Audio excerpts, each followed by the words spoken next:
সন ২০১৩ বাংলাদেশের প্রতিটি আনাচে কানাচে থেকে মাদ্রাসার স্টুডেন্টসরা এসে জড়ো হয় শাহবাগ চত্বরে। দাবি ছিল একটাই, ব্লাসফেমির বিরুদ্ধে আইন প্রণয়ন।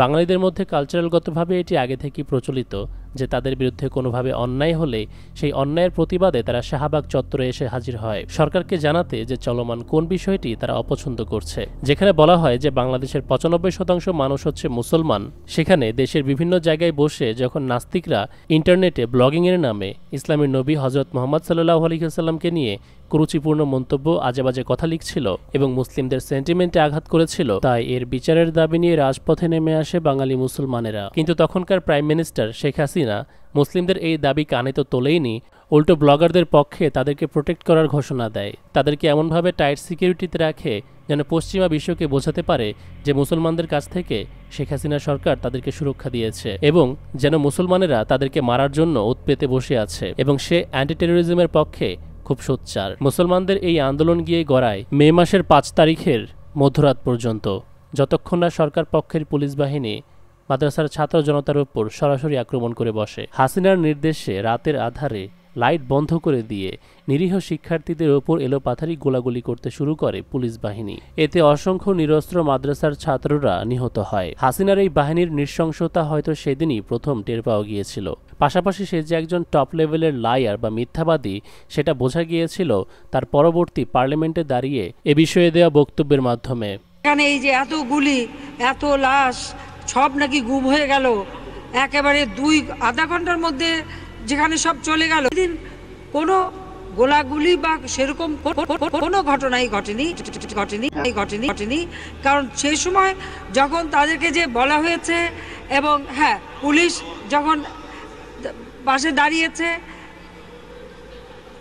বাচ্চা ছেলে মাদ্রাসা থেকে নিয়ে আসা হয়েছে, তাদেরকে নিয়ে বাসে তুলে দেওয়া হয়েছে, লঞ্চে তুলে দেওয়া হয়েছে। যারা লুকিয়ে ছিল তাদেরকে বের করে নিয়ে এসে তাদেরকে প্রত্যেকটা তাদের গন্তব্যস্থানে পৌঁছে দেয়। গায়ের লাল রং লাগিয়ে পড়ে আছে, যখন পুলিশ যে ডাক দিচ্ছে উঠে দৌড় মারছে, দেখা গেল লাশ দৌড় মারলো। গায়ের লাল রং লাগিয়ে পড়ে আছে, যখন পুলিশ যে ডাক দিচ্ছে উঠে দৌড় মারছে। প্রথমত দোষারোপ করা হয় সেই আলেমদেরকে যারা ছাত্রদেরকে এই আন্দোলনে নিয়ে এসেছিলেন, অর্থাৎ সে বোঝাতে চাইছে আন্দোলনে আসাটা ভুল ছিল, তাদের উপর তার গুলি চালানোটা নয়। তবে বাস্তবতা আমরা জানি, আলেমরা ডাকুক বা না ডাকুক, যার মধ্যে নবী সাল্লাল্লাহু আলাইহি ওয়াসাল্লামের প্রেম ছিল সে এমনিতেই দৌড়ে আন্দোলনে গিয়ে যুক্ত হয়েছিল।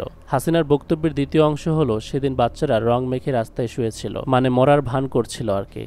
এই ছেলের মাথা দিয়ে যখন গলগল করে রং পড়ছিল তখন তাকে ইচ্ছামতো প্যাদানোর পরেও কেন যেন শোয়া অবস্থা থেকে উঠে দাঁড়ায়নি। হয়তো সে খুব ভালো অ্যাক্টর ছিল, সেজন্য রক্ত ঝরার দৃশ্য দেখাচ্ছে না এজ রেস্ট্রিকশনের কারণে। এছাড়াও ভিডিওতে এমন চিত্র আছে দুর্বল চিত্তের মানুষদের সমস্যা হতে পারে। আন্দোলন বিফলে যাবার পরের কয়েক বছর আমরা বেশ কিছু নাস্তিক ব্লগারদেরকে মার্ডার হতে দেখি, যেমন অভিজিৎ রয়, অনন্ত বিজয় দাস, নাজিমুদ্দিন সামাদ এটসেট্রা এটসেট্রা। তাহলে কি বাঙালি মুসলমানেরা সরকারের কাছ থেকে কোনো ফিডব্যাক না পেয়ে, কোনো রকম সাপোর্ট না পেয়ে নিজেরাই কিলিং মিশনে নেমেছিল?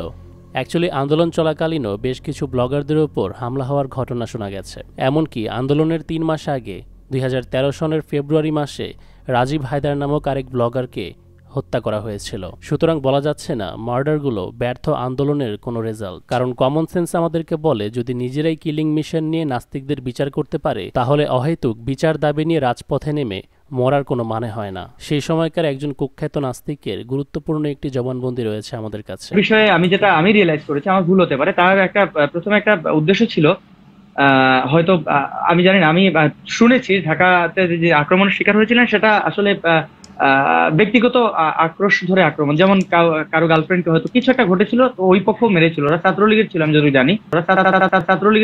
জানি।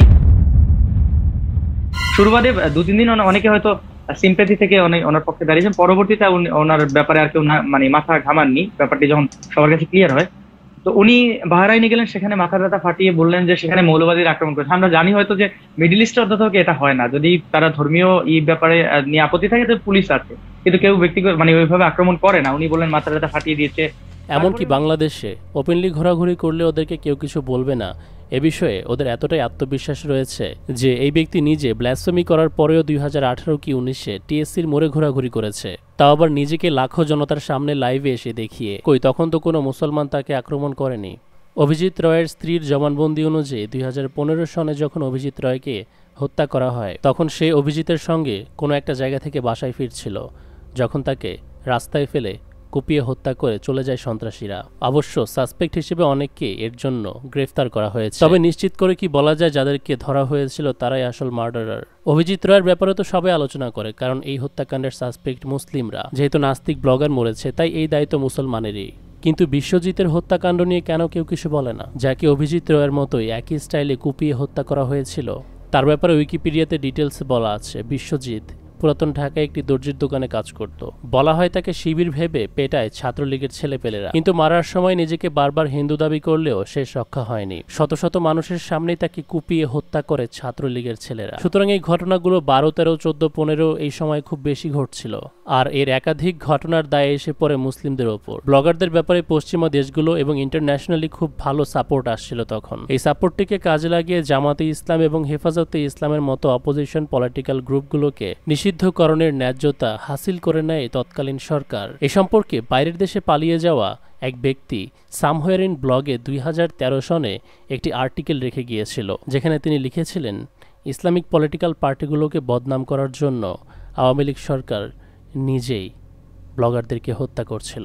আওয়ামী লীগ সরকার যে নিজেই একজন ইসলাম বিদ্বেষী সেটাও মানুষের বুঝতে আর বাকি থাকেনি, যখন সে নিজের মুখে নিজের শব্দ দ্বারা ধর্মবিদ্বেষ প্রকাশ করে। হাত মোজা, পা মোজা, নাক চোখ ঢাকে একেবারে কি জীবন্ত টেন্ট হয়ে ঘুরে বেড়ানো, এটা কোনো মানে হয় না। জীবন্ত টেন্ট হয়ে ঘুরে বেড়ানো, এটা কোনো মানে হয় না। এরকম মন্তব্য যদি সরকার করতে পারে পর্দা করা মেয়েদেরকে নিয়ে, তাদেরকে যদি জীবন্ত তাবু বলা হয় হিজাব পরার কারণে, তাহলে সামান্য কলেজ ভার্সিটির কর্তৃপক্ষ কেন সাহস করবে না হিজাব নিষিদ্ধ করতে বা হিজাব নিয়ে কটু কথা বলতে? তিনিই প্রথম ইসলামের ইতিহাসে এমন একজন বিখ্যাত নেতৃত্ব যিনি মানুষের জন্য, দুস্থ মানুষের জন্য বিভিন্ন ধরনের কল্যাণ ভাতা চালু করেছেন। আমি হৃদয়ের গভীরতম প্রদেশ থেকে তাই শেখ হাসিনার নাম উচ্চারণের পূর্বে তার প্রতি সম্মানসূচক একটি শব্দ উচ্চারণ করতে চাই, সেটি হচ্ছে হযরত শেখ হাসিনা। শুধু আমাদের হযরত শেখ হাসিনাই নন, তার দলীয় ছেলেপেলেরাও ফতোয়া জারি করতে বেশ পটু। এই যেমন গায়েবানা জানাজা বলতে কিছু আছে কি নেই।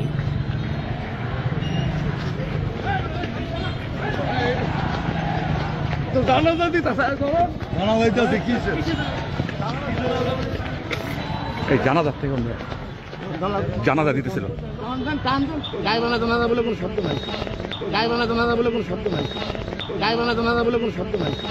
নামাজের বিষয়ে কাকে কোন সুরে উপদেশ দিতে হবে,